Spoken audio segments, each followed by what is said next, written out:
Real quick before we dive into this episode of the podcast, be sure to grab your free PDF copies of my latest books at frugal.show/free. Now on to the show. Welcome to the Frugalpreneur podcast.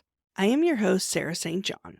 This episode is what I refer to as a showcase episode where I feature a bootstrapped entrepreneur and they briefly share their tips, tricks, tactics, techniques, and tools that help them bootstrap their business and the successes and failures along the way.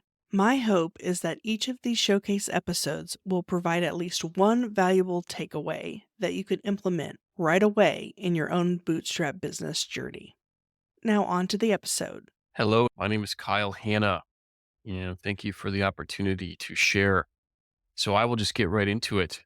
I took a career path that is pretty typical for the entrepreneur that we hear about often in the media.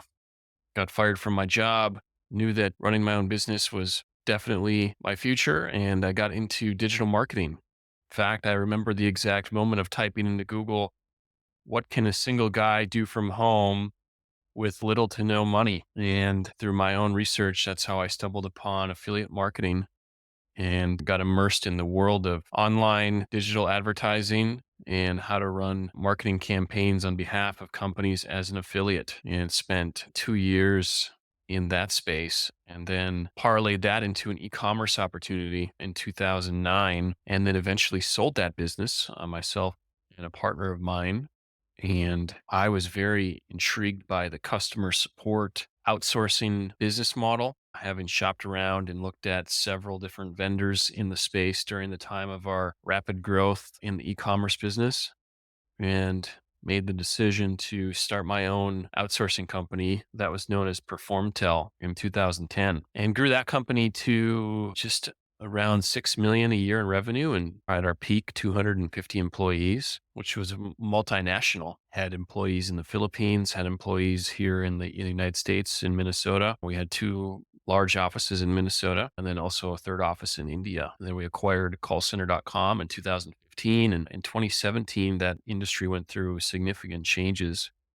And I also lost my father the following year. And I had encountered it's known as founder's depression, going through a lot of turbulence and going through a lot of downsizing in our business. And I guess at the time I was feeling overwhelmed, but also like my vision had failed. And so fast forward to 2019, and I had a epiphany where I was feeling revitalized and regaining my confidence. I'd gone through some coaching, leadership development. I had gone through some mentorship programs and different educational programs to get my mind back right, and start taking care of myself physically, mentally, emotionally, and spiritually. And since 2020, have been on a path of much progress to improve my health and my physical, mental, emotional, and spiritual well-being.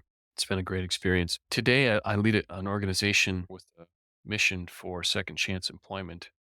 And we bring call center jobs inbound and outbound to both an incarcerated and a population on the outside in the free world that is no longer incarcerated. And it has been quite a journey. Still using all of my experience and skill in customer experience and sales development, CRM development, creating automations in the call center workplace, and integrating all that together to really enhance and drive a great customer experience. All of my companies and everything we've done has always been organic. We've never taken on debt. Not that there wasn't a few times when that certainly could have propelled us and allowed me to grow the organization at a level that I was not capable of doing just from our own cash flow, but I never have done that. I've been really stubborn in that department, and I think that has helped us a lot. The steps I took to bootstrap the business, one has been a compelling vision, and the compelling vision has been operating with a very fiscally conservative mentality. So very negotiation oriented on everything from a building lease to the technologies that we used to hiring the right people and then negotiating their pay, typically a less starting pay. And then over time, as they vest into the organization with certain targets achieved, pay compensation has the ability to increase. But really, and then really just keeping our costs extremely low shopping for used furniture on government auction websites, Facebook Marketplace, having our own equipment to move and transport furniture. So I have a pickup truck with a trailer. So it's really just been that homegrown entrepreneurial mentality of I don't want to take on other people's money. And so I have to be able to figure out how to get our company to certain targets, connect all the dots in between, and doing it with as little cash as possible. There are certainly faster ways to accelerate that by taking on capital, but that's never been my mentality. That of being able to find the right people, develop them from within, and move them into roles where they can succeed at. So avoiding having to bring on people that are, in the six-figure salary range and developing people from internally, and then also doing a lot of fractional hiring, outsourcing for lead generation, outsourcing for marketing services, outsourcing for accounting, outsourcing for payroll, outsourcing for different tasks, administrative tasks in the business to keep our overhead extremely low. A biggest success was definitely putting together a financial pro forma for a startup that I had experience in their industry and investing the time to help them realize what they didn't know at the moment while they were starting their company. Be able to give them expected KPIs like customer churn, annual recurring revenue, monthly recurring revenue, chargeback ratios, return rates of product, how that affected their revenue, what that looked like, just the whole financial pro forma. And I presented that to them. And when I did, they immediately became a client of ours.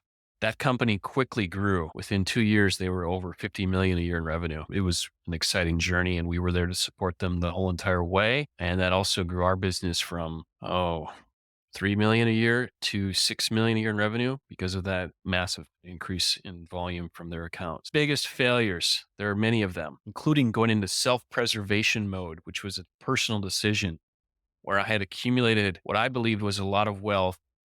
At the time, I was 27, 28, and I was having someone come give me a second opinion, like a financial advisor or someone from the outside. I was too egocentric and too stubborn to do that. So I had fired our sales guy, who's a good friend of mine today, let him go. And I tried to hire on a few other salespeople that were industry people because they were less expensive. They were also laid off. It didn't work out. We were not able to find enough customers in a short period of time to plug the hole in the dam. We had a significant leak in the dam. We were bleeding money, and I ended up having to lay off all those people I had hired, and then went through some massive layoffs on our operations team. And really, I was just emotionally devastated through all that, and I had little or no energy or enthusiasm toward the business. So we went into self-preservation. We maintained one long-term client relationship through that who kept our business alive, and they're still with us today. But man, that was a major failure. And I look back on that and go, one rule of thumb you never do is do not lay off your best salesperson for petty things because he can be such a great asset. You might have to reduce his pay. He may understand that. He may choose to quit, but don't fire him. Lesson learned. I hope you enjoyed that episode and were able to take away a valuable nugget of information that you can implement right away in your own business.